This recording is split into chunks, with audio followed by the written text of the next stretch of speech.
Bueno, decime cuando ya son las 2. Bueno, buenas tardes a todos. Vamos a ver, para que esto no se dilate mucho, la doctora tiene compromisos ya a las 15. Quiero agradecerles a todos por la convocatoria y a los disertantes por la buena predisposición y su tiempo. También a Ruemers, que nos ha cedido este espacio de Zoom por un año para poder iniciar todas nuestras actividades que teníamos programadas para este año, hacerlo mediante esta modalidad. También está activado nuestro canal de YouTube, donde va a quedar esta disertación grabada y también se puede ver en vivo. Así que, bueno, le doy la bienvenida a nuestra infectóloga en Bahía Blanca, infantil, Ivana Toneto, que va a hacer las presentaciones de los disertantes que nos acompañan en el día de hoy. Muchas gracias a todos. Hola. Hola, buenas tardes a todos. Agradecemos a todos que se puedan unir en esta actividad nueva que está programando la SAP. Y hoy nos reúne un tema que a todos nos preocupa, que es COVID en pediatría. Y le vamos a dar una mirada clínica y epidemiológica a este encuentro. Para eso tenemos dos disertantes que nos acompañan. Está con nosotros la doctora Ángela Gentile, que muchas veces ha visitado nuestra ciudad. Ella es infectóloga pediatra, epidemióloga y jefa del Departamento de Epidemiología del Hospital de Niños Ricardo Gutiérrez. Y también contamos con el magíster y bioquímico Ezequiel Juglar, que él es jefe del Departamento de Epidemiología de la Secretaría de Salud de la Municipalidad de Bahía Blanca. Así también la acompaña la bioquímica Soledad González, que es instructora de la Residencia de Epidemiología de Campo acá en Bahía Blanca. Vamos a empezar primero con la exposición de Ezequiel y Soledad. Le damos para que puedan compartir la pantalla. Y también a nuestros colegas les decimos que las preguntas que se les vayan pensando, pueden anotarlas en el chat, porque al final vamos a dejar un espacio para que los disertantes puedan contestar las dudas que ustedes tienen. Bueno, hola, buenas tardes. Vamos rápidamente, así no perdemos tiempo, pero bueno, primero agradecerles por la invitación, así que yo les voy a hacer una presentación breve de la situación que tenemos acá en Bahía en lo que respecta a coronavirus y también algunos otros datos del impacto que han tenido las medidas del aislamiento social preventivo y obligatorio.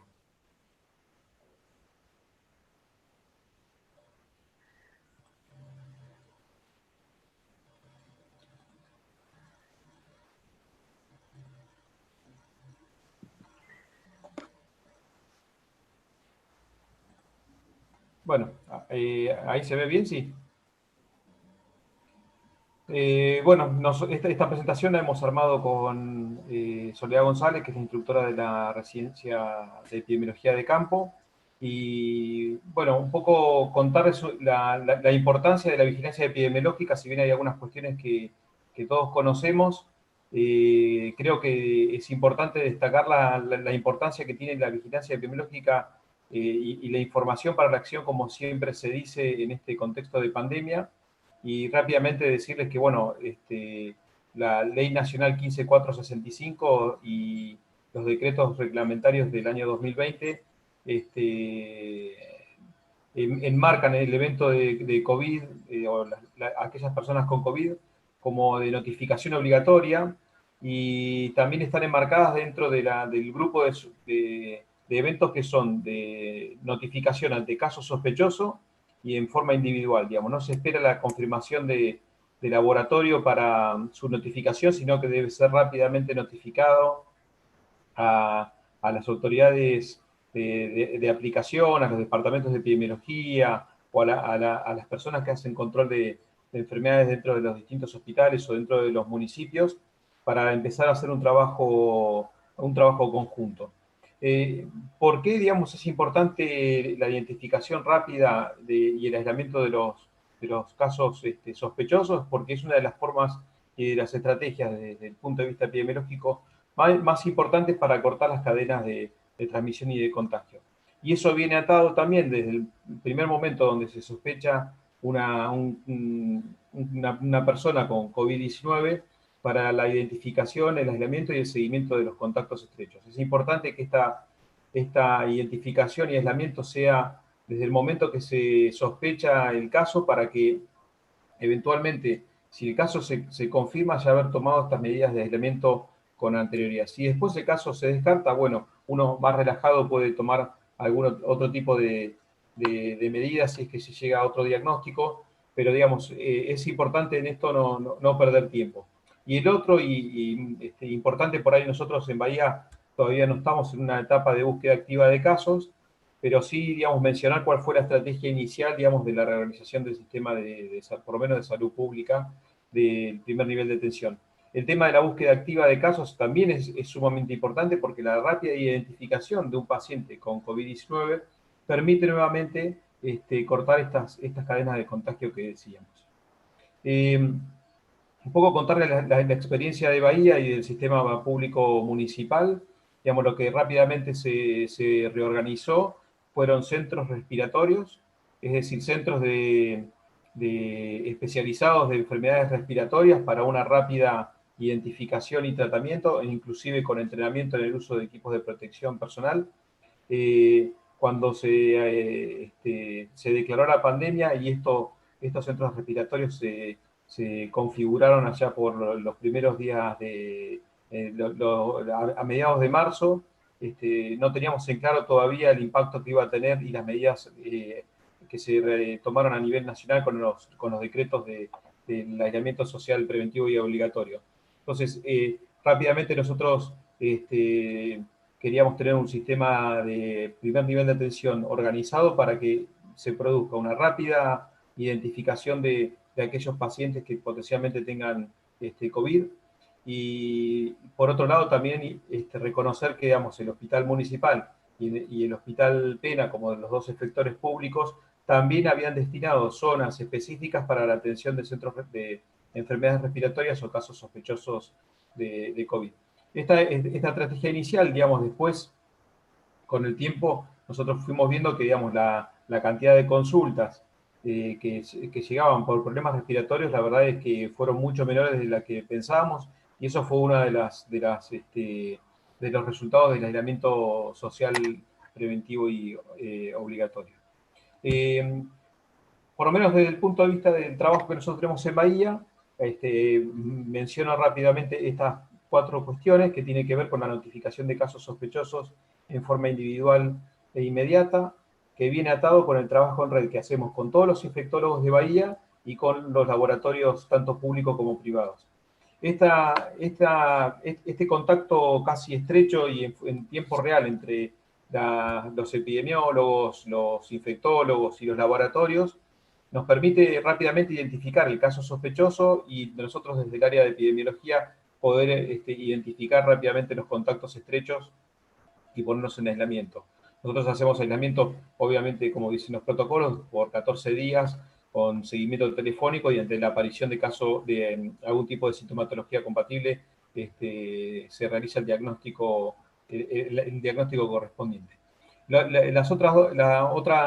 El otro punto es también, digamos, dentro de lo que es el ingreso a Bahía de zonas de circulación comunitaria, también tenemos registro y también nutre nuestra base de datos de personas que nosotros hacemos seguimiento.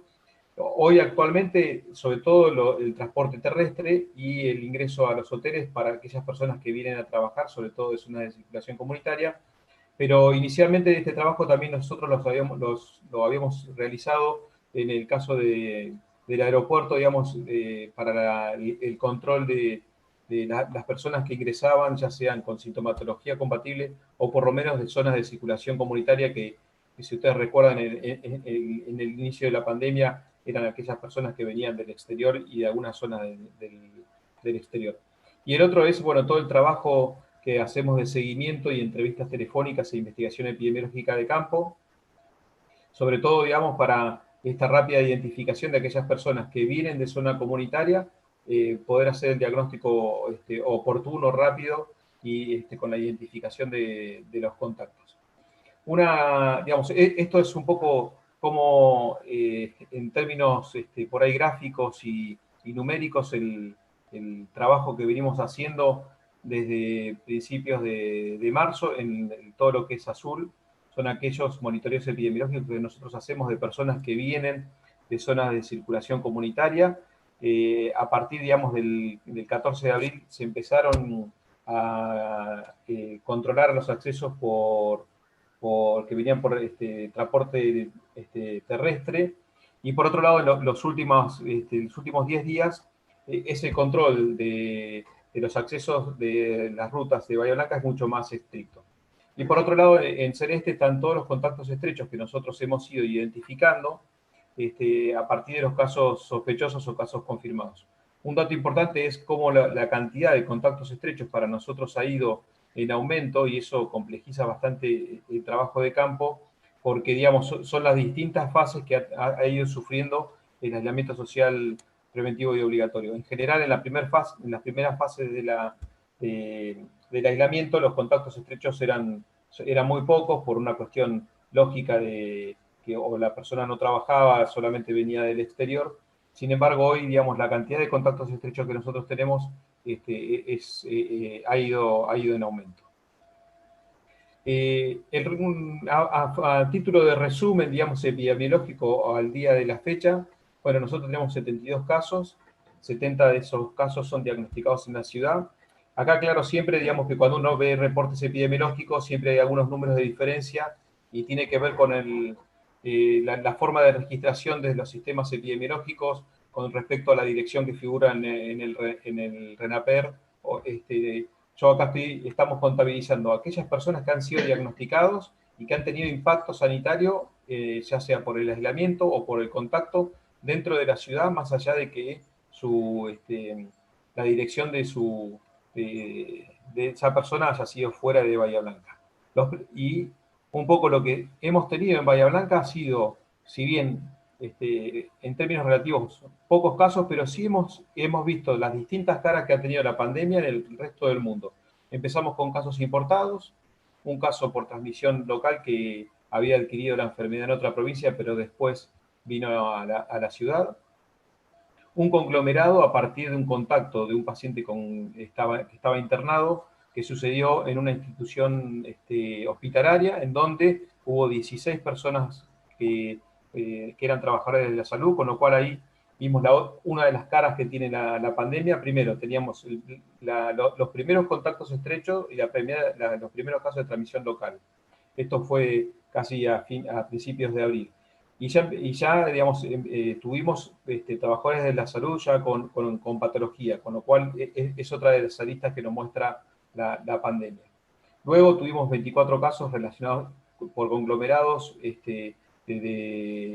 relacionados a un parque eólico. Ahí lo que nosotros veíamos era el impacto que tiene la circulación de las personas dentro del mismo país, digamos, aquellas personas que venían de zonas de transmisión comunitaria, ya sea de Buenos Aires o del AMBA o de Córdoba, que estuvo en esta situación. También tenemos un caso de una persona con COVID que venía de Devoto, que tiene prisión domiciliaria. Ahí tenemos otra de los lugares donde también la pandemia afecta a las comunidades cerradas. Y el último es el conglomerado que tenemos en una institución de adultos mayores, los que conocemos como geriátricos. Entonces, un poco en resumen, digamos, nosotros en toda esta cadena de información que tenemos distintos grupos, pero básicamente es cómo funciona la dinámica de la transmisión que tiene la pandemia. Bueno, son 42 personas del sexo masculino, 30 del sexo femenino, y el rango etario que tenemos nosotros es de 16 a 95 años. Esto es un poco en forma gráfica para ver la distribución por edades. Nosotros en Bahía Blanca no tenemos casos pediátricos. El único caso más joven tiene 17 años, y después sí tenemos casos que seguramente, si analizamos cada uno de los conglomerados, tenemos el grupo, digamos, del personal sanitario, que en general es mucho más joven, tenemos el conglomerado, digamos, del parque eólico, que son trabajadores en edad laboral productiva, y tenemos el grupo, digamos, de los casos relacionados con la institución de adultos mayores. Nosotros un poco, esta es una curva como para visualizar cómo hemos ido desarrollando la cantidad de casos en términos acumulados, que los rojos son los activos. Nosotros hoy tenemos 29 casos activos, el resto de los casos recuperados, y tenemos 4 decesos, los últimos 2 relacionados con la institución de adultos mayores, con lo cual, digamos, estas 4 personas que fallecieron en el marco de esta pandemia en Bahía Blanca, se corresponden un poco con los grupos de mayor vulnerabilidad, es decir, aquellas personas que tienen algún factor de riesgo como obesidad e hipertensión, y en este último caso son los grupos de más alta edad. Nosotros, si tomamos los últimos 7 días, digamos, que es lo que por ahí está recomendado para el cálculo, nosotros hoy estaríamos en un tiempo de duplicación de 21 días, ¿sí? A veces lo que en algunos lugares lo que toman es la duplicación aritmética. Si nosotros tomamos esa duplicación aritmética, estaríamos por encima de los 30 días, pero la realidad es que si nosotros tomamos el cálculo recomendado de los últimos 7 días, hoy estaríamos en un tiempo de duplicación de los 21 días. Nosotros, la situación actual, por lo menos en Bahía Blanca, sigue siendo de transmisión por conglomerados, pero porque seguramente o no hemos tenido la capacidad de detectarlo, así que por eso el tema de la búsqueda activa seguramente nos sean los próximos pasos para determinar si tenemos circulación comunitaria o no. ¿Cómo? Tenemos 5 minutos restan. Sí, dale, ya estamos. Okay. Después, bueno, un poco sí ver la realidad de lo que tiene la provincia de Buenos Aires y la región sanitaria. Vemos, digamos, en lo que es la región sanitaria, Bahía Blanca claramente a la cabeza de los casos. Difiere el tema del número con el que habíamos presentado, porque hay algunas personas que nosotros los contabilizamos acá, pero son de la zona porque adquirieron la enfermedad. Pero bueno, fíjense, la realidad de Bahía Blanca no escapa mucho a lo que puede ser la parte más cercana del AMBA, si bien no es la realidad del AMBA, no es más cercano la realidad a lo que puede estar cercano al AMBA que al resto del interior de la provincia de Buenos Aires. Eso tiene que ver con algunas características no solamente demográficas, sino de tránsitos. Bahía Blanca tiene como ciudad portuaria 5 accesos por accesos terrestres, es referencia de la zona, no solamente para consultas con especialistas, estudios de alta complejidad médicos, sino también para insumos mucho del tránsito que hay en la zona sobre Bahía Blanca. Lo posicionan con algunas características, obviamente con las distancias que corresponden, similares a lo que podría ser la Ciudad Autónoma de Buenos Aires para la región, obviamente con la limitación de la cantidad de población. Por eso, digamos, nuestra realidad epidemiológica tiene muchas particularidades, si bien es muy distinto al resto de la provincia, tiene unas particularidades más cercanas a lo que está pasando en el AMBA, que ya tienen circulación comunitaria. Yo quisiera presentar, me quedan 2 diapositivas, pero bueno, quiero presentarles 2 diapositivas que tienen que ver con el impacto que ha tenido el aislamiento social preventivo y obligatorio, con 2 miradas antagónicas, y que tienen que ver en cómo a partir de la semana 12 han disminuido tanto para las bronquiolitis, las enfermedades tipo influenza y las neumonías. Hoy nosotros estamos casi en zona de seguridad, casi no tenemos circulación de virus sincicial respiratorio y hay poca circulación de virus influenza. Esto también coincide un poco con los corredores endémicos del Boletín Epidemiológico de Nación, con lo cual, digamos, todas las medidas de aislamiento obviamente han tenido impacto con las distintas enfermedades, digamos, enfermedades infectocontagiosas de tipo respiratorio, con lo cual este es un impacto positivo. Ahora, la otra cara de la moneda, digamos, que seguramente solamente voy a presentar los datos que tienen que ver con el tema de cobertura de vacunación antigripal, y quiero mostrarlos en forma rápida. Tiene que ver con todo, digamos, con todas aquellas efectos colaterales que también tiene el aislamiento social preventivo y obligatorio, que tiene que ver, por ejemplo, con el tema de la cobertura de vacunación, en este caso para vacunación antigripal. En el caso de los agentes de salud, del 74%. Esto es porque muchas de los profesionales, muchos están con licencias especiales, el personal esencial del 53%, los docentes hoy están en sus casas, y después fíjense el resto de la población blanco, tanto para embarazadas como para aquellos que están transitando el puerperio, y los chicos menores de 2 años, entre 6 y 24 meses, las tasas de cobertura son bastante bajas, y les diría que más o menos se repiten los mismos valores, en algunos por ahí un poco superiores, pero estamos más o menos en el orden del 30% de cobertura del resto de las vacunas del calendario nacional. Sí, por ahí el impacto mayor es con los mayores de 65 años, que son los primeros que salieron un poco a vacunarse y donde fue la población por ahí que se le dio mayor prioridad.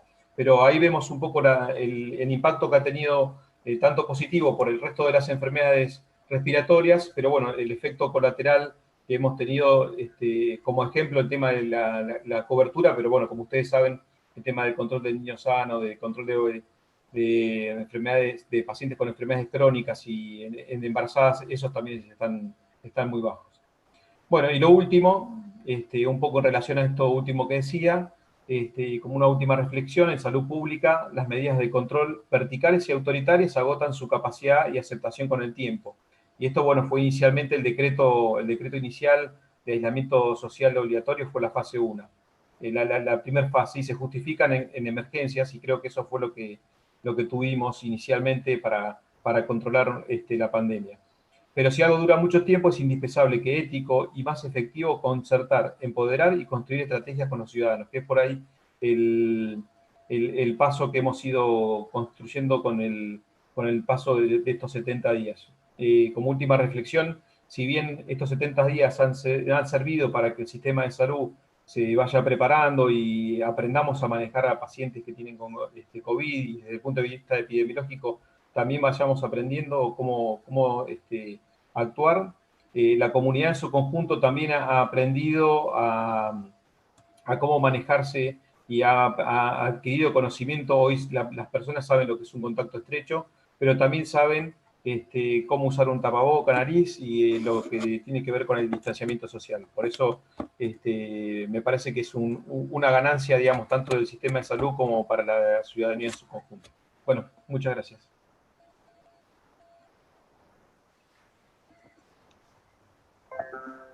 Gracias, Ezequiel. Ahora le damos el tiempo y el espacio a la doctora Gentile.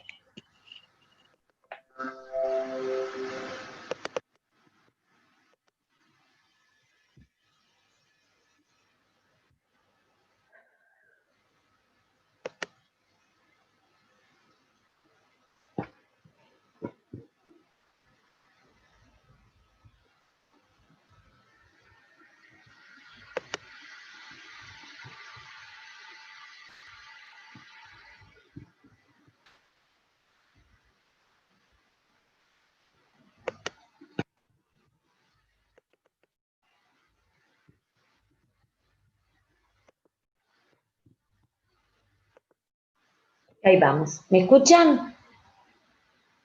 Hola, hola, ¿me escuchan?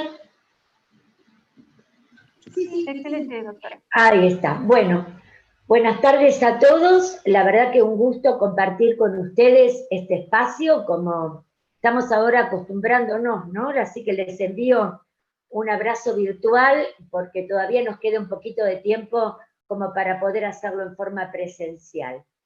Vamos a mirar un poco una mirada epidemiológica a las características de la respuesta inmune a los test diagnósticos, la situación epidemiológica, sobre todo focalizada en pediatría, lo clínico de esta afección y las estrategias de contención.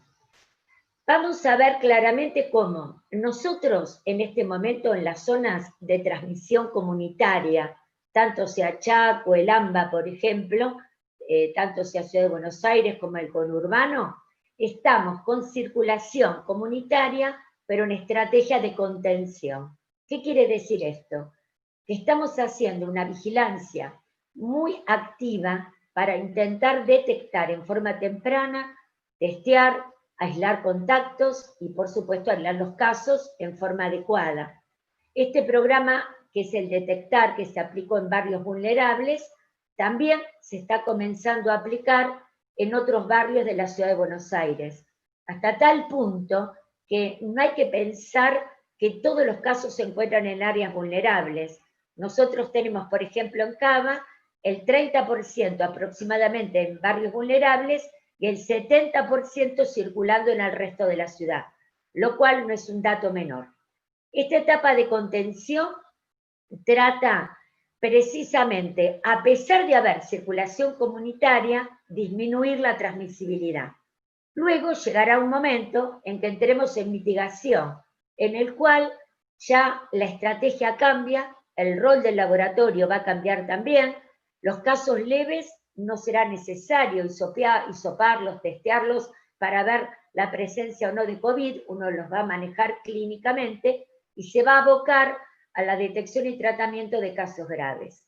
Entonces, todavía estamos lejos de llegar a una libre circulación viral y estamos intentando trabajar en contención. Vamos a mirar entonces qué es lo que pasa con esta estructura del SARS-2. Yo les quiero comentar en este virus ARN una cosa importante, porque esto lo ven en todos los libros, pero yo les quiero marcar la importancia de la espícula. Ustedes saben que esta espícula o espina entra al receptor de la célula. Este receptor de la célula nuestra, que es el AC2. Entonces uno dice, ¿cómo puede ser posible que en pediatría tengamos tan pocos casos? Porque este receptor, que está muy presente en la vía respiratoria alta, tiene poca presencia en la edad pediátrica. Debido a la inmadurez del sistema inmune, los chicos tienen menor número de receptores. Y esto explicaría el por qué, al tener entonces menor carga viral, esto también sería una lógica de pensamiento para entender los casos leves o asintomáticos fundamentalmente. Por otra parte, estos receptores AC2 se encuentran sobre todo en la vía respiratoria alta. Y miren qué inteligente que es este coronavirus, porque en los otros previos, como el SARS o la fiebre del Oriente Medio, los receptores se encontraban en la vía respiratoria baja, por lo cual era un virus poco transmisible y alta letalidad. Mientras que este coronavirus ha aprendido, se adaptó ecológicamente, su receptor es alto, entonces es más transmisible y menos letal. Nosotros no tenemos todavía una vacuna para coronavirus, pero de esta unión, de esta espiga con la célula, con el alvéolo, a través de los receptores, genera una respuesta inmune de anticuerpos neutralizantes. Y precisamente la vacuna va a intentar quebrar esta unión y esta transmisión. Todavía nos queda bastante, esperemos que la próxima charla con ustedes sea todas las vacunas COVID disponibles, pero les quiero adelantar que hay ya algunas vacunas que se encuentran en fase 2, por ejemplo la vacuna de Oxford que se está trabajando en Brasil. Entonces no es un horizonte tampoco tan lejano que nosotros tenemos que tener en cuenta. Vamos a mirar un poquito el tema de los test diagnósticos con una mirada epidemiológica y clínica. Nosotros para hacer diagnóstico tenemos claramente PCR. La PCR es la que nos permite precisamente poder encontrar el genoma viral. Una PCR positiva no es un indicador ni de gravedad, ni tampoco es indicador de transmisibilidad. Es decir, que nosotros muchas veces nos pasa, sobre todo en equipo de salud que testeamos, que siga apareciendo PCR positiva, pero se ha visto que estos son fragmentos virales que no serían replicativos, es decir, que el virus no está viable. Esto hace que en este momento hubo todo un replanteo, y les digo que ahora ya está saliendo un cambio también a breve plazo en Nación, porque nos reunimos en el grupo de expertos, pensamos, ¿cómo le damos el alta a un paciente COVID positivo? Y llegamos a la conclusión que en formas leves y moderadas es altamente probable que nos manejemos por clínica sin pedir una PCR. Diferente es el personal de salud, en el cual todavía necesitamos una PCR negativa para poder incorporarlo a las tareas habituales. Entonces, recordemos que esta PCR es el diagnóstico y que cuando uno tiene un contacto estrecho, con todo lo que implica una definición de contacto estrecho, vamos a hisopar en personal de salud cuando precisamente se encuentre, tendría 10 y 12 antes de reintegrarse. Y esto también es importante tenerlo en cuenta. También para el personal de salud es importante definir contacto estrecho, que son 15 minutos en los 48 días, en las 48 horas previas al diagnóstico de esa persona, de ese paciente. Uno retrocede 48 horas y mira todos los contactos, todos aquellos que han estado con este paciente y no se han protegido adecuadamente. Si se ha protegido adecuadamente con barbijo quirúrgico y máscara para evitar salpicadura, especialmente en pediatría, donde nuestro estándar es siempre barbijo quirúrgico y máscara, evidentemente estamos tranquilos y está protegido. Si esta protección, este equipo de protección personal no se ha usado adecuadamente, es un contacto estrecho, es un contacto significativo y lo tenemos que poner en cuarentena. La otra cosa muy importante son los test serológicos, mal llamados rápidos, porque no implican que uno va a hacerlos en la etapa temprana de la enfermedad. Estos test serológicos en general son positivos luego de las 2 semanas, detectan IgM, IgG, y se usan mucho como marcadores epidemiológicos. A nivel poblacional no tiene sentido hacerlo en una curva ascendente, porque la mayor parte de la población o del grupo que uno quiere testear todavía va a ser negativo. Piensen, por ejemplo, que en España se han hecho test de anticuerpos, test de 0 prevalencia, que han llegado al 5 o 10%, Nueva York ha llegado al 20%, muy lejos de la inmunidad de rebaño, que en algún momento se planteó, que podemos dejar para las preguntas la implicancia que esto tendría. Es decir, que uno usa los test serológicos como un marcador cuando la curva desciende, o bien si quiere ir haciendo en forma seriada al equipo de salud. Nosotros en este momento, a personal de salud en Cava, hemos empezado por las áreas de cuidados críticos y se están haciendo test de anticuerpos a todo el equipo de salud, tanto de los cuidados críticos, de las terapias, como posiblemente de lo que llamamos UFU. La UFU es la unidad móvil donde se atiende en primera instancia a los pacientes COVID positivos, es decir, los grupos de altísimo riesgo. Eso posiblemente se va a extender luego al resto del personal de salud. Realmente hay un kit muy nuevo, que es un orgullo para el país, que es el NeoKit. El NeoKit es una PCR isotérmica, que se basa en viraje de color. Esto es importante porque el color vira del violeta al azul cuando es positivo, y desde el punto de vista más, digamos, de la estrategia de la implementación, requiere mucho menos tecnología, porque es isotérmica y no requiere termociclador, a lo cual en menos tiempo uno podría llegar a tener diagnóstico. Y por ejemplo, en áreas vulnerables se está propiciando el poner estas unidades móviles en la entrada al barrio para que la gente se pueda testear, poder rápidamente tener el diagnóstico y quizás no esperar la PCR convencional que tarda de 6 a 8 horas porque exige otra tecnología, poder tener un diagnóstico más rápido. Habitualmente se llevan hoteles para esperar, pero uno podría perfectamente agilizar el diagnóstico.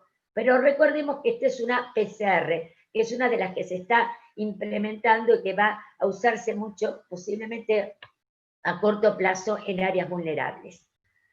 Algunas características importantes: la incubación, una media de 5 días, recordar la transmisión. Sobre todo esta enfermedad se contagia por transmisión por gota respiratoria. Esa es la mayor transmisibilidad y la mayor carga viral. Se ha encontrado en saliva, se ha encontrado en heces, pero prácticamente sin casi transmisibilidad. Es decir, que sobre todo es el contacto y en la gota el mecanismo de transmisión. Y tienen un rol muy importante, hemos aprendido los asintomáticos, que si bien tienen carga viral prácticamente muy, muy baja, sin embargo, la mayor parte de los casos, el 80%, son leves o asintomáticos. Y es por eso que tienen un rol en la transmisión. Y esto es importante tenerlo claro. Por eso, equipo de salud siempre protegido cuando incluso uno atiende en el área ambulatoria pacientes que perfectamente a lo mejor pueden estar cursando una forma asintomática, no lo sabemos, pero si estamos protegidos no hay ningún tipo de problemas. Lo que es importante es que los casos contagian 48 horas antes de comenzar con el cuadro clínico. Por eso cuando yo les definí contacto para equipo de salud, y cuando uno hace la investigación epidemiológica, le pregunta al paciente y le pregunta también al equipo de salud por las 48 horas previas, qué contactos ha tenido. Y esto es importante tenerlo claro como para poder luego armar la estrategia de prevención. La transmisión perinatal es poco probable, pero ya ha habido algunos casos. Los chicos generalmente recién nacidos tienen muy buena evolución. Situación regional, Brasil, es una situación muy preocupante, comentaba el gobernador de Misiones ayer cuando tuvimos una reunión un poco más generalizada, que el río Uruguay está seco, es una frontera seca, y permite mucho la llegada de Brasil a Misiones, que no es un dato menor. Y por otra parte, también lo que es importante, Chile también está pasando, y Perú, una situación complicada. Miren la diferencia entre la situación epidemiológica que hemos visto el 21 de mayo, cuando fue el anterior, digamos, lapso para la cuarentena, como a la actual, la que se presentó ayer en la conferencia de prensa. Y acá está un poco lo que comentaba Ezequiel, como a partir del AMBA uno tiene muchos puntitos, que antes no los tenía el 21 de mayo. Estos son migraciones internas que se dan desde el AMBA hacia otros lugares, pero también muchas veces a partir de, por ejemplo, aparecen cosechas o plantación o trabajadores golondrinas que se van trasladando de una jurisdicción a otra, y ha hecho que todo este mapa se marque cuanto antes era totalmente blanco.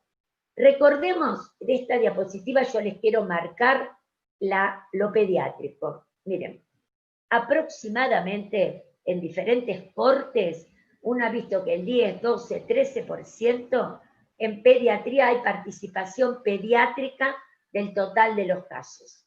Entonces uno se pregunta, ¿cómo puede ser? Si la mayor parte de las series internacionales hablaban solamente de tener, digamos, un 5%, y eso es porque nosotros tenemos el operativo Detectar, que capta muchos casos leves y asintomáticos, y estamos detectando muchas familias jóvenes y con chicos, y esto incrementa el número pediátrico. Acá está el tiempo de duplicación de casos medido hasta el día de ayer, y si uno mira claramente, miren cómo hemos avanzado la primera prórroga el 12 de abril, llegamos al cambio de fase al 7 de mayo con 25 días para total país la duplicación. Luego bajamos a 13.4, pero cuando uno mira, esa expensa fundamentalmente este tema, que es del AMBA, de todo lo que sea la región metropolitana, Ciudad de Buenos Aires y conurbano, porque cuando uno mira el resto del país, está en mejores condiciones.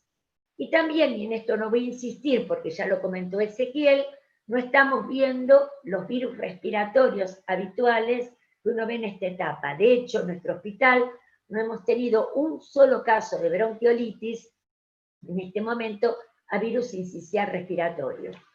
Miren qué interesante, estos son, vamos a retroceder nuestro boletín epidemiológico, que nosotros lo sacamos todas las semanas, los viernes, y en este boletín de nuestro hospital, nosotros tenemos en este momento aproximadamente en las últimas 4 semanas solo 5 internaciones por Irak grave, que no es un dato menor. Estamos en este momento con 18 pacientes hospitalizados, todos en general una mediana de edad de 6 años, y también se observa lo que comentaron antes. Hemos tenido adenovirus, hemos tenido parainfluenza, pero que desde que comenzó a circular COVID no hemos tenido ningún otro virus respiratorio en la internación. Estos son datos de este martes, una reunión especial que tuvimos con el Ministerio para la parte pediátrica. Y miren, del total de casos de Argentina, sospechosos notificados, que son vamos a retroceder, que son 145.000, 20.000 casos sospechosos pediátricos. ¿sí? Confirmamos el 12.4% a nivel país. Y esto es lo que yo les comentaba antes. De acuerdo al corte podrá ser 10, 12%, pero tiene mucho que ver con este operativo especial de una búsqueda epidemiológica, una vigilancia activa en los barrios vulnerables, y ahora también la idea es extenderlo a otros lugares, no solo de Cava, sino también del país. Y creo que esto es un dato importante, porque detectar más, evidentemente, nos ayuda a cortar la transmisión. En la misma presentación de los casos pediátricos, la mediana de edad para el país en menores de 18 años sobre 2.095 casos es una mediana de edad de 8 años, con un rango que va entre 3 meses y 13 años. Tenemos 180 chiquitos menores de un año. Está descrito el menor de un año como de mayor gravedad. Y por otra parte, miren lo que está pasando acá, entre la semana 10 y la 22, como a partir del programa Detectar en la semana epidemiológica 19, se disparan los casos pediátricos. Esto lo vemos según fecha de inicio de síntomas. Y en rojo vemos la circulación comunitaria claramente, sobre todo en el AMBA, espesa de los lugares o de las áreas más vulnerables. Datos país de hace 2 días, 7 provincias no presentaron casos en menores de 20 años y la tasa de incidencia más alta es la de Cava. En este momento, el 90% de los casos se encuentran en el AMBA. Es por eso, obviamente, que cuando uno piensa en la estrategia, es totalmente diferente la estrategia que uno puede tener en el AMBA, en el Chaco, en zonas también de Río Negro, donde evidentemente la situación, que cuando uno mira la incidencia del número de casos, es totalmente diferente. Frecuencia de signos y síntomas en pediatría el 31 de mayo de este año. Miren el total de los casos confirmados. Cuidado porque a veces en la notificación del CISA faltan signos y síntomas, casi el 37%. Pero de aquellos que lo dijeron, que pudieron tomar este dato y los plasmaron en el CISA, que son 1.300 pacientes aproximadamente, el 67% registró fiebre. Estamos trabajando en este momento en el grupo de expertos en sensibilizar, junto con el Ministerio de Salud, con la doctora Carla Bisotti, de poder sensibilizar más la definición de caso, tanto sea para adultos como para pediatría, para poder captar más. Porque si yo pongo fiebre I, y pongo tos, o fiebre I, o dinofagia, o fiebre I, y otros síntomas, estamos con una definición más sensible, pero si uno le pusiera en lugar de fiebre I, fiebre O, y pudiera tener o fiebre, o tos, o dinofagia, aumentamos la sensibilidad. De hecho, en los barrios vulnerables ya se aumentó. La definición de caso es esta, solo 2 síntomas. Mientras que en el personal de salud es uno solo. Es decir, que si cualquier personal de salud o personal esencial refiere un solo síntoma de la definición, lo tenemos que estudiar. A veces, en el caso de anosmia o digeusia, esperamos 72 horas, por supuesto esta persona en aislamiento, porque muchas veces cuando la PCR se hace en forma precoz, puede dar negativa. Entonces, no tenemos pacientes en cuidados críticos, en nuestro caso en el hospital tuvimos uno solo con un estatus convulsivo y rápidamente en 24 horas se extubó y pasó a la sala general, y tenemos un panorama bueno en pediatría. Esto lleva a pensar muchas veces que o no existen los casos graves, o bien los chicos son los grandes diseminadores. Las dos cosas, vamos a decirle no.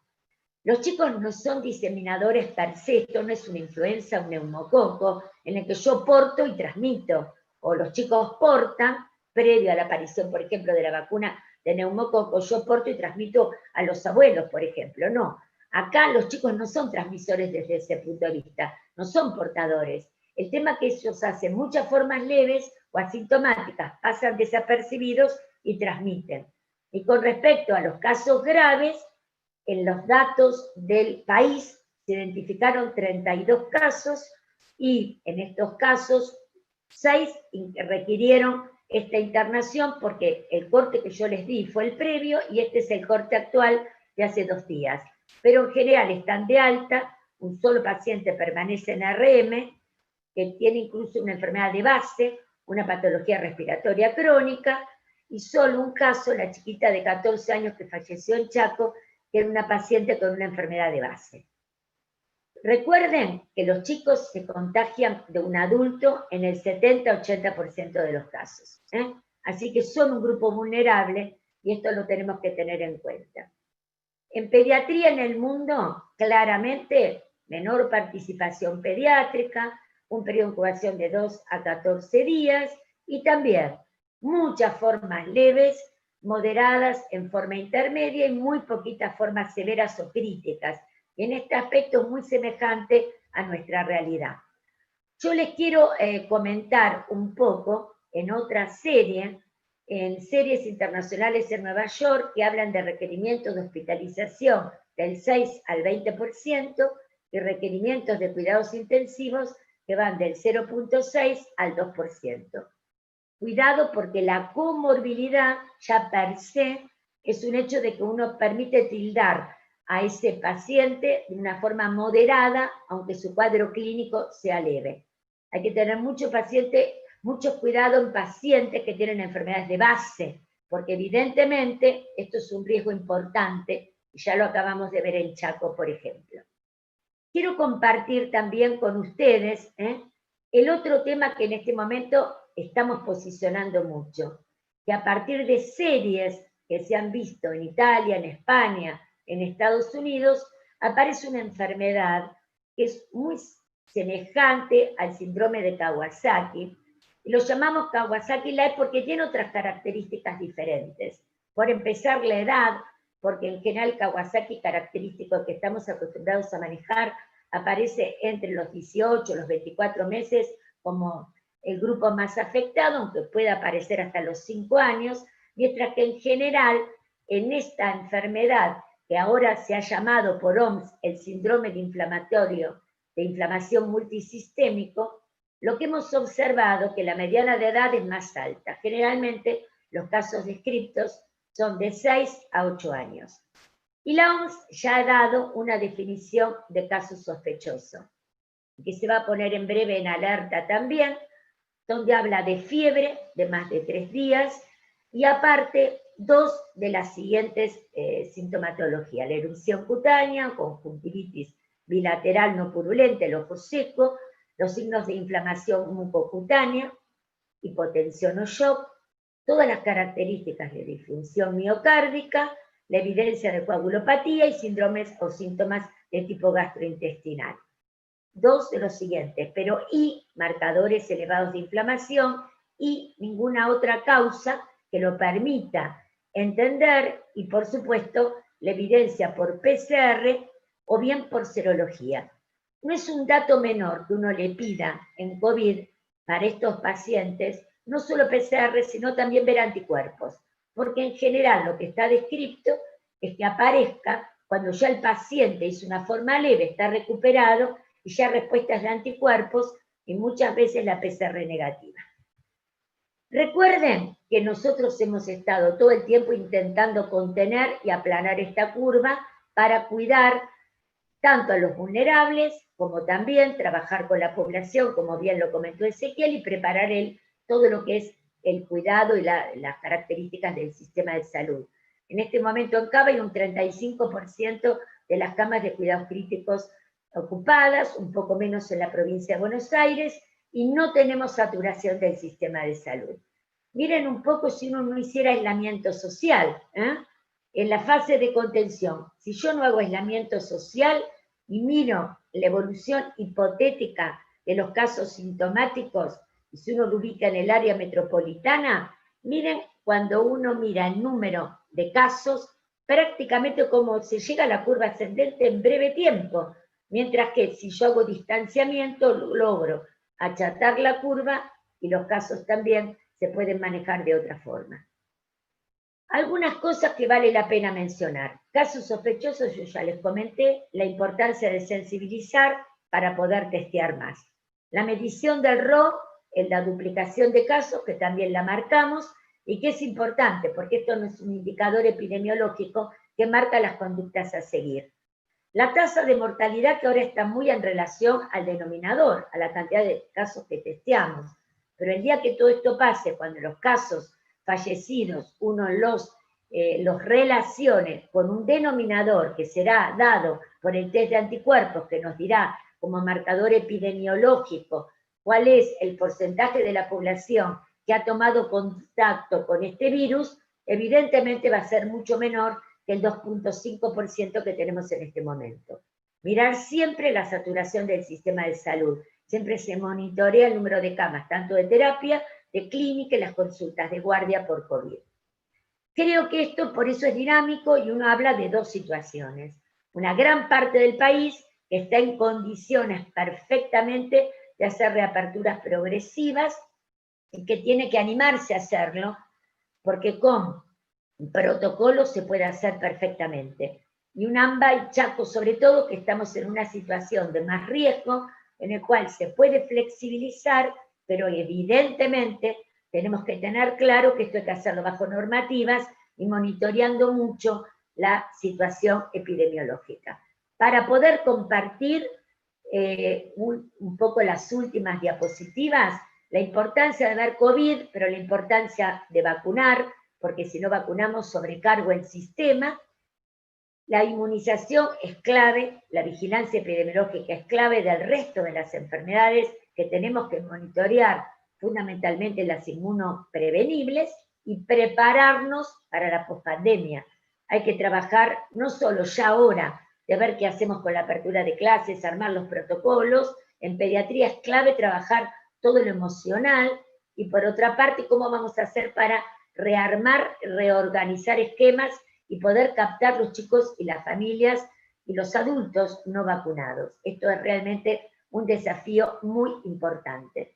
Recordar que cuando uno tiene una persona COVID positivo, tiene que esperar el alta clínica, y por determinación de laboratorio si así lo requiere. Mientras que si uno no tiene ningún tipo de contraindicación, un contacto estrecho que cumplió sus 14 días y que está en buenas condiciones generales. Yo les quiero marcar como conclusión, ya hablamos de este tema de la afectación pediátrica, hablamos de los niños que hacen en general formas más leves, pero la vigilancia activa es clave. ¿Por qué? Porque están apareciendo algunas formas graves y los tenemos que monitorear. Y siempre control del paciente pediátrico, pesquisar rápidamente la patología. Estamos observando chicos que llegan muy tardíamente, incluso una apendicitis que llega como peritonitis, que no debería ser tal. Por eso hay toda una alerta para el control pediátrico y la atención oportuna y la vacunación. Son los desafíos de este momento que siempre, por supuesto, lo tenemos que trabajar en equipo. Muchas gracias. Gracias, doctora Gentile y Ezequiel, por los conceptos claros que nos han transmitido. Y antes que la doctora se vaya, porque tiene otro compromiso, queríamos, según los datos que usted menciona, ¿sí?, la media del impacto de la enfermedad está dada entre los 8 años como media, entre los 3 y los 13 años, sin ser todavía un impacto importante en los menores de 1 año. Y me interesó lo que mencionaba de sensibilizar la definición por la clínica leve que presentan estos pacientes, que muchas veces el pediatra de guardia, ¿sí?, en Bahía Blanca buscamos el nexo epidemiológico porque no tenemos circulación viral, pero vemos pacientes con fiebre, dolor de garganta, malestar, fiebres, ¿sí?, en donde la sensibilización de la definición, ¿sí?, en los casos que tengamos de circulación, nos va a ayudar a detectar más casos leves, ¿no? Así lo menciona usted. Exactamente, yo creo que depende el área. Uno debe siempre testear con una definición de caso. Cuando se hablaba de testeos masivos, eso no corresponde, porque yo no puedo golpear la puerta y ponerme a testear buscando asintomáticos, porque eso no funciona. Uno siempre tiene que trabajar con una definición de caso. Entonces, en el AMBA y en Chaco está clarísimo que tenemos que sensibilizar la definición y de hecho el programa Detectar en áreas vulnerables lo está sensibilizando. Se está trabajando mucho en una nueva definición que precisamente pueda captar más pacientes. Y de hecho, en barrios vulnerables o en poblaciones, digamos, de pueblos originarios ya está, en personal de salud ya está también.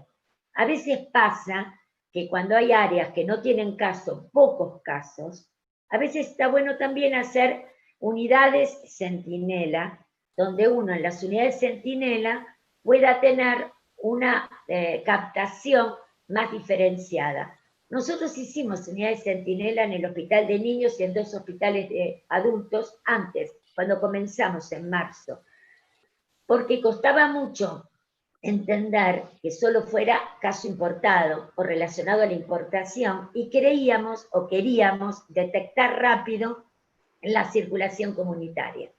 Entonces, en estas unidades centinelas, lo que hicimos fue trabajar, como siempre, en el triage con la definición de casos sospechosos, pero aparte, en una muestra representativa, también trabajar con chicos que no cumplieran la definición de caso y hacer PCR.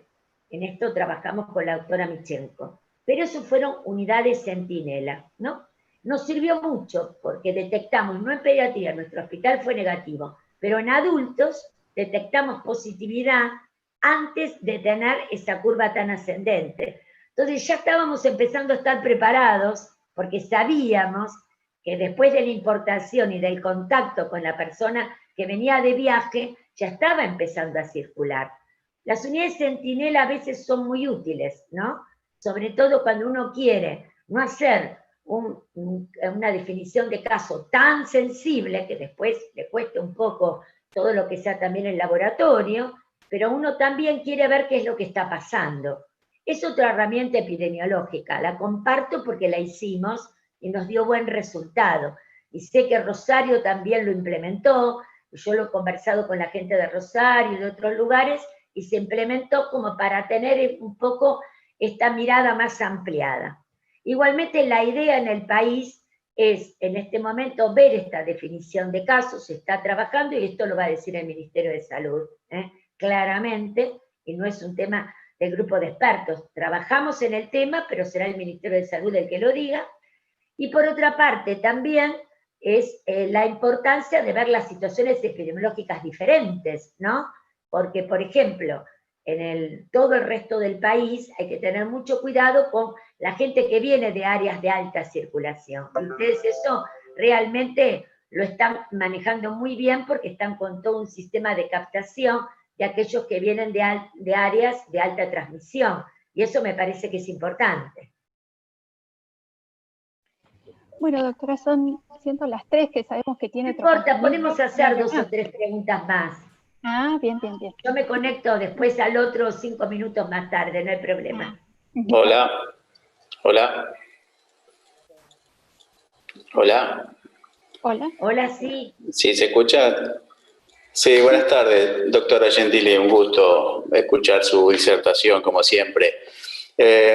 Una pregunta generalmente en los lugares que son de densidad demográfica poca, como son los distritos que pertenecemos a la región sanitaria 1, algunos donde la mayor cantidad de gente se encuentra en la ciudad de Bahía Blanca, con 300.000 habitantes, y alrededor municipios que son de poca densidad demográfica, en el cual los intendentes a veces han hecho que los ingresos a este solo lugar, teniendo a veces varios ingresos, ¿no? La pregunta en realidad sería, ya que no tenemos nosotros desde que comenzó el COVID, no hemos tenido ningún caso, algunos sospechosos, pero que fueron negativos. Pero que sí preocupa un poco el tema de los transportes, por así también lo mencionaba Ezequiel, donde en las zonas agrícolas, donde hay mucha circulación de camiones que van a diferentes lugares del país, ¿habría alguna posibilidad de contar con esos test, el NeoKit, por ejemplo, de aquellos transportistas que vienen de estos lugares, de Córdoba o del AMBA, o que viajan con Hacienda, por ejemplo, a Buenos Aires, y previo al ingreso hacerle un test o tenerlo testeado como para ver si en algún momento pueden ser portadores asintomáticos?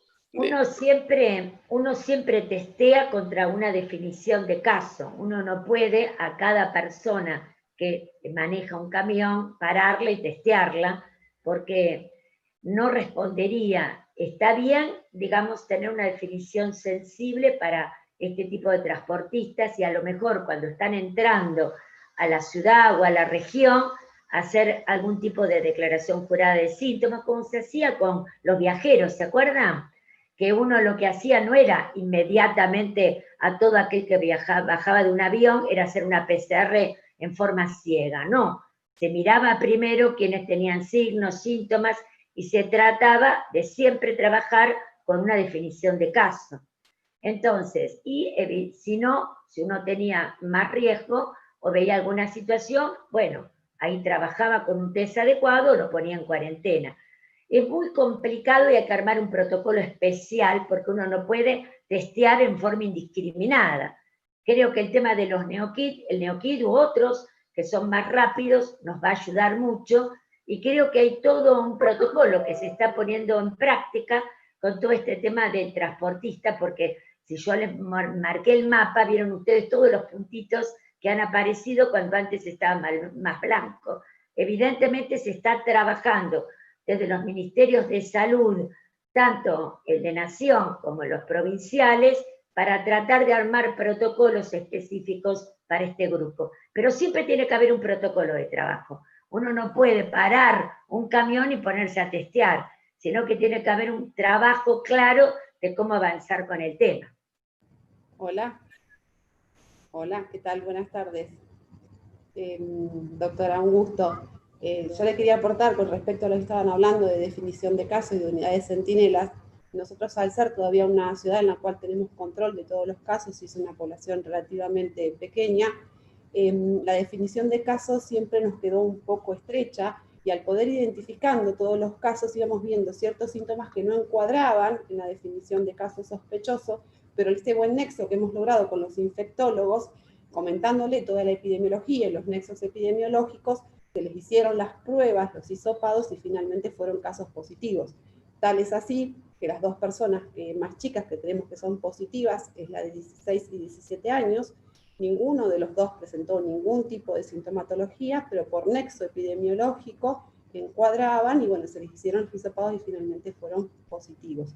Por lo tanto, la definición de casos, si bien es dinámica, creo que tiene que tener una dinámica aún mayor, o al menos que sea por región, ¿sí? Y en cuanto a unidades centinelas, en Bahía Blanca, a partir de la semana que viene, van a empezar a funcionar 3 unidades centinelas para hacer una búsqueda activa de casos en 3 centros respiratorios en forma estratégica, distribuidos en la ciudad, en los que están en cercanías a barrios populares.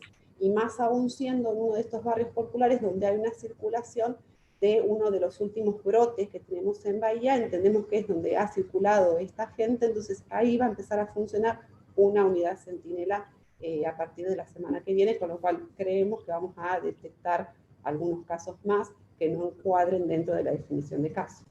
Perfecto, yo creo que está muy bien el tema de las unidades centinela. A mí es una de las realmente importante porque uno puede rápidamente adelantarse a, ¿no es cierto? Y ver qué está pasando, sobre todo cuando hay mucho silencio y uno cree que está en alguna situación de riesgo. Y con respecto a sensibilizar casos, bueno, en eso estamos, ¿no es cierto? Por ahí vi una preguntita y creo que va a tener que ser la última, desgraciadamente, el tema de la inmunidad de rebaño, ¿no? Creo que me pareció verla, ¿puede ser? Sí. Entonces, miren, esperar la inmunidad de rebaño, vamos a tener muchas muertes así, porque esto es imposible. Porque tener inmunidad de rebaño, miren, los brotes en Nueva York o en España han logrado apenas un 10, 15, 20% de la población que ha tenido contacto con el virus. Realmente es poco si uno lo piensa a nivel poblacional. Entonces, no es que la curva desciende porque hay un 70% de casos, no, desciende porque hay un número importante, es un virus que se transmite por conglomerado, y los conglomerados están, en ese momento se va terminando la transmisión en estos conglomerados, pero de ninguna forma porque uno alcance el 60%. Ningún lugar del mundo tiene en este momento un 60-70% de prevalencia. Así que con el coronavirus tenemos que vivir, y la estrategia de trabajar con inmunidad de rebaño, dejar que todo continúe el curso natural de la enfermedad, no es una buena estrategia porque vamos realmente a tener mucha gente fallecida en población vulnerable y así no funciona. Entonces tenemos que cuidar mucho al grupo vulnerable, trabajar mucho con sensibilizar la definición y poder testear, trabajar con otras herramientas epidemiológicas, preparar al sistema de salud para que no esté saturado y podamos dar respuesta, y sobre todo hay algo que no quiero dejar pasar. Ayer lo hablábamos bastante esto en muchos estamentos, ¿no? Que cuarentena no es asfixia, ahogo, ¿eh? Cuarentena hay que tomarla es una herramienta porque es la única que tenemos en este momento porque no hay vacuna, ¿eh? Y no tenemos tampoco un tratamiento específico. Entonces tenemos que usar el distanciamiento como una vacuna y la posibilidad de que poner barreras para la transmisión. ¿Esto quiere decir que hay que quedarse en la casa de uno encerrado de aquí hasta diciembre, enero, o el día que aparezca la vacuna? No, porque de hecho ustedes vieron que hay etapas, y las etapas se han ido dando. Lo que hay que animarse es a hacer todo bajo protocolo, y mirando la situación epidemiológica. Bahía está en una situación muchísimo mejor que el AMBA, entonces permite tener otra mirada. De hecho, en el AMBA también se están flexibilizando actividades. En Cava estamos con la salida de los chicos, o con toda la apertura de comercios en el domicilio, peridomicilio, estamos con todo en los comercios textiles, de zapatos. Hay cosas que se están haciendo. No quiere decir que todo el mundo esté encerrado en su casa. Y si uno está en una etapa en la cual la duplicación del número de casos, como lo mostró Ezequiel, es tan favorable, también podemos trabajar bajo protocolo siempre. Lo que uno no puede es dejar de protocolizar las actividades. Entonces, mientras uno trabaje con una definición de caso y testee con protocolo, haga una unidad centinela pero bajo un protocolo, esté preocupado por los casos que llegan, pero todo ordenadamente, hay muchísimas cosas que podemos hacer y hay que hacerlas. Y es un desafío porque hasta que llegue la vacuna y se pueda dar, ojalá que el año que viene a esta altura estemos hablando de las coberturas de vacunación contra COVID en diferentes grupos de edad.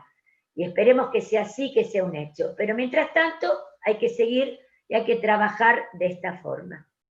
Bueno, la verdad que lo siento muchísimo. En otro momento podría haberlo extendido, pero surgió un Zoom por el tema que estamos protocolizando la entrada a los colegios. Entonces, sí. Un Zoom oficial para poder engancharme y empezar a armar protocolos con el Ministerio de Educación. Entonces, desgraciadamente no voy a poder seguir acompañándolos, pero la verdad que me encantó la posibilidad de conectarnos, ¿no es cierto? Exactamente, agradecemos su presencia, los conceptos claros que nos ha dejado, las preguntas respondidas, y la liberamos para que pueda seguir trabajando. Tenemos algunas preguntitas para Rocco, así que muchas gracias.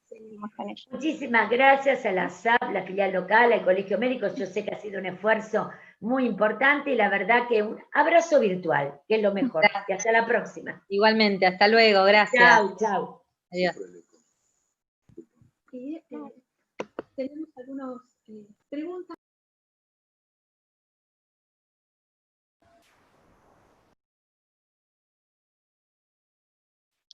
Tenemos algunas preguntas para Ezequiel y para Soledad, que nos comentan los colegas, ¿sí? Que nos sorprendió esta baja cobertura de vacuna antigripal en grupos de riesgo, como son los menores de 2 años. ¿Sí? Si esta baja de cobertura, ustedes que han sondeado la ciudad, se debe más a lo que es el miedo de la gente a salir de la casa y acceder a los vacunatorios, a las unidades sanitarias, o algún tipo de inconveniente con lo que es la provisión de la vacuna y la distribución de la vacuna en los centros de vacunación. Hola, buenas tardes. No, en general, las vacunas han llegado en tiempo y forma, inclusive mucho antes que años anteriores. La realidad es que, por un lado, masivamente se volcó a vacunarse a la gente mayor, digamos, fueron los que ocuparon los turnos, por así decirlo. Y después el otro es, digamos, fue un mensaje tan fuerte, digamos, de que nos quedemos en casa y que los chicos no van a la escuela o a las guarderías, que eso también dificultó. Y después, obviamente, hay algunas cuestiones intrínsecas a nuestro sistema de salud que son más estructurales e históricas que en estos momentos salen a flote, digamos, eso también hay que reconocerlo, que el sistema de salud de Argentina y de Bahía en particular tiene sus inconvenientes. En cuanto a acceso estoy hablando. Pero bueno, se ha juntado varias cuestiones. Yo creo que uno de los principales que las familias no han accedido por algún miedo y por ahí no hemos sabido comunicar el tema de que sea con turno, en forma ordenada. Sí se ha reconfigurado el sistema de atención primaria, tratando de tener centros respiratorios por un lado para tener que no haya circulación de pacientes con COVID en esos lugares, y unidades satélites o vacunatorios por otro. Esa reorganización nosotros la hicimos casi a mediados de marzo, pensando que la curva estaba por venir y que íbamos a estar en una situación de extrema complejidad con el tema de COVID, y después, como nunca tuvimos el pico, y ojalá sí sea que nunca lo... hoy se están replanteando el tema del funcionamiento de los centros respiratorios, hasta qué hora, y tratando de reforzar un poco las unidades que habían quedado como funciones esenciales, digamos, vacunación, controles, etc. Pero te diría, yo lo he visto también en algunos otros datos de provincia y en algunos otros datos a nivel internacional, que el tema de las coberturas de vacunación han sido más bajas en distintos lugares. Por eso yo creo que el trabajo, por lo menos desde el punto de vigilancia epidemiológica, seguramente va a ser la detección temprana de alguna de las enfermedades inmunoprevenibles. No hay que olvidarnos que todavía el sarampión sigue siendo un problema en el AMBA, y bueno, nosotros, por suerte, si bien hemos tenido algunos casos sospechosos acá en Bahía, no hemos tenido, pero bueno, el tema de vigilancia de inmunoprevenibles, bueno, va a ser todo un trabajo que nos queda para adelante.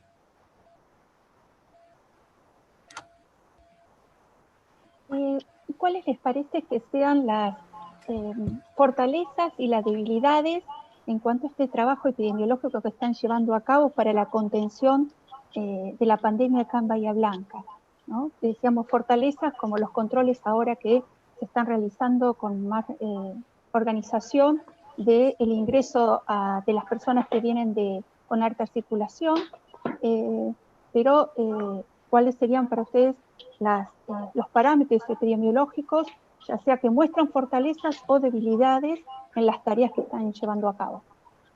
Yo creo que, digamos, hay algunos indicadores objetivos, digamos, que tiene que ver con los controles, digamos, de los conglomerados que han sucedido, digamos, y los testeos que se han hecho en esos conglomerados, en donde las situaciones las hemos podido controlar, por así decirlo. Yo creo que la fortaleza es que hemos adquirido un ejercicio y estuvimos preparados desde el 27 de febrero, que estamos trabajando con contención para coronavirus. Si ustedes se acuerdan, el 27 de febrero fue la llegada de un contingente de una escuela que venía de Italia, así que desde ese día nosotros estamos trabajando. Ese es la mayor fortaleza, ¿sí? Digamos que hemos estado el compromiso y el equipo de trabajo. La debilidad es que, bueno, como todo el sistema de salud público, tenemos nuestras limitaciones, tenemos un recurso humano que también hemos pasado nuestras cuestiones emocionales también en el marco de esta pandemia. Y el otro lado, la otra cara, digamos, de la moneda, de decirle a una persona que tiene que estar 14 días en aislamiento, es asegurarle el acceso al alimento, a un montón de medicamentos, porque hay personas que uno le dice que tiene que estar 14 días en su casa por contacto estrecho, por venir de zona de circulación, y también hay que gestionar o hacer algún trabajo con otras instituciones o con otros sectores para asegurarle el alimento, en el caso de algunas situaciones de vulnerabilidad, o los medicamentos, con lo cual hemos tenido que trabajar, no sé, con obras sociales para que le lleven la medicación, o inclusive se la hemos llevado nosotros. Entonces, creo que la debilidad es el tema del sistema fragmentado y segmentado que tenemos, que nos muestra la cara, digamos, de su funcionamiento con lo que pasa con el coronavirus, pero bueno, es el sistema fragmentado que tenemos para cualquier otro tipo de situación. Bien, yo con respecto a lo que dice Ezequiel de sistema fragmentado y segmentado, si bien es una debilidad, cabe destacar como fortaleza el trabajo que hemos logrado con los distintos niveles de atención y con distintos colegas y con otras especialidades, la interdisciplina que hemos logrado a partir de esta pandemia, la verdad que nos ha fortalecido como trabajadores de salud y de trabajo en conjunto. Una de las fortalezas que también veo es que nos tomó esta pandemia en un contexto nosotros que estábamos trabajando con la residencia de epidemiología, que ya teníamos una corte finalizada, o sea que nos agarró en una situación con profesionales preparados, ¿sí? Ya formados en epidemiología, y bueno, pudimos afrontarlas de otra manera. Si bien es tan dinámico y nos vamos reacomodando día a día, tenemos esa capacidad de poder hacerlo, y también en colaboración con los distintos efectólogos, médicos, y esto de interactuar también con la parte de trabajo social, con la parte de psicología, que la fuimos incorporando de a poco debido a que veíamos esta necesidad de la gente, ¿no? De no tener el recurso económico o no tener alguien que pueda hacerle los mandados para la compra de la alimentación o de los insumos de limpieza que necesitaban. La verdad que la gente de trabajo social ha actuado en forma rápida en la mayoría de los casos, y con la gente de psicología, con el departamento de psicología, que también estuvieron a disposición, primero para nosotros como trabajadores de salud, que nos son un apoyo muy importante, y después para la gente que está cumpliendo este aislamiento. Así que me gusta más resaltarle todas las fortalezas que hemos encontrado, y en más día a día nos vamos sorprendiendo de la buena respuesta que tenemos de nuestros compañeros, de trabajadores en salud. Pese a un montón de negativas que tenemos, resalto más lo positivo de toda esta situación. Por supuesto, porque queda todavía mucho trabajo por delante en los próximos meses. Agradecemos a Ezequiel y a Soledad por su participación, por su tiempo con nosotros, con todos los pediatras de Bahía Blanca y de la zona que se han unido, y estamos muy agradecidos. Le dejamos el cierre a María José. Bueno, muchas gracias otra vez, redundante a todos, a los disertantes por acompañarnos, por la buena predisposición, por su tiempo, y a los socios también. Bueno, esto va a ser el inicio de una serie de charlas que vamos a organizar, que ya les vamos a ir diciendo. La convocatoria fue muy, muy importante, 80 personas entre el canal de YouTube y Zoom, así que estamos muy contentos, muy orgullosos. Y bueno, y también les quería transmitir de que los módulos del curso anual de actualización pediátrica, que quedan restan 4, módulos, se van a realizar por esta modalidad, y también estamos viendo el tema de la acreditación, como en el curso presencial, para que los socios cuenten con créditos para la recertificación de títulos o para lo que necesiten. Así que ya les van a llegar las invitaciones para los próximos módulos, que serían 4, serían endocrinología, diagnóstico por imágenes, deportología y neurodesarrollo, que eran los 4 que restaban. Así que bueno, les deseo un buen fin de semana, gracias por acompañarnos siempre, y bueno, estamos a disposición. Gracias, Ivana, por tu calidez, por siempre estar al lado nuestro, y bueno, y a todos los que participaron. Gracias. Bueno, gracias. Chao, hasta luego.